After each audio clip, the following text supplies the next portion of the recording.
Laporan Kementerian Pertahanan Federasi Rusia tentang kemajuan operasi militer khusus di wilayah Ukraina tanggal 18 Juli 2022. Rekaman kerja tempur awak pesawat pembom tempur Su-34 untuk menghancurkan infrastruktur militer Angkatan Bersenjata Ukraina. Selama serangan mendadak, kru pembom tempur Su-34 menggunakan rudal presisi tinggi berpemandu udara ke permukaan.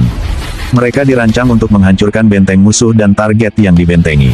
Keberangkatan dilakukan di siang hari dan malam hari dalam kondisi cuaca apapun. Berdasarkan pesawat tempur superioritas udara Sukhoi Su-27 dan Su-34 memiliki kokpit lapis baja untuk 2 tempat duduk awak yang berdampingan.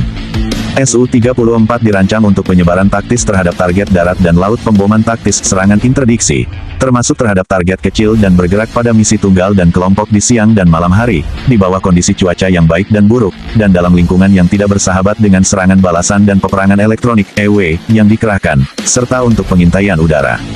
Su-34 bertugas biasa non-perang mengawal pembom jarak jauh Tu-22M3 Rusia. Menteri Pertahanan Federasi Rusia Jenderal Angkatan Darat Sergei Shoigu memeriksa kelompok Rusia, Vostok, yang menjalankan tugas operasi militer khusus di Ukraina. Di pos komando, Komandan kelompok Vostok, Letnan Jenderal Rustam Muradov, melaporkan kepada Kepala Departemen Militer Rusia tentang situasi saat ini dan kemajuan dalam memenuhi misi tempur yang ditugaskan untuk mengalahkan pasukan musuh di wilayah tanggung jawab. Jenderal Angkatan Darat Sergei Shoigu mencatat penguatan kemampuan serangan kelompok, menginstruksikan komandan untuk memprioritaskan penghancuran rudal jarak jauh dan artileri musuh dengan senjata presisi tinggi, dari mana daerah pemukiman Donbas ditembaki dan pembakaran yang disengaja ladang dengan gandum, serta fasilitas penyimpanan dengan biji-bijian.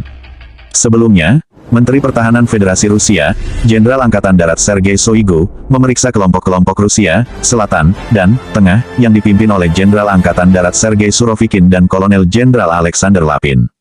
Rekaman case dengan senjata Angkatan Bersenjata Ukraina, ditemukan oleh Inspektur Lalu Lintas Militer Distrik Militer Pusat saat melakukan misi tempur selama operasi militer khusus.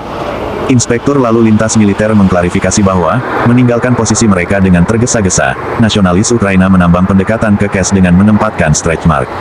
Jantung senjata Angkatan Bersenjata Ukraina yang ditemukan ditutup dan dinetralkan oleh para anggota militer Rusia dalam operasi militer itu. Pekerjaan tempur sistem rudal operasional taktis Iskander untuk melancarkan serangan terhadap infrastruktur militer Angkatan Bersenjata Ukraina di zona operasi militer khusus.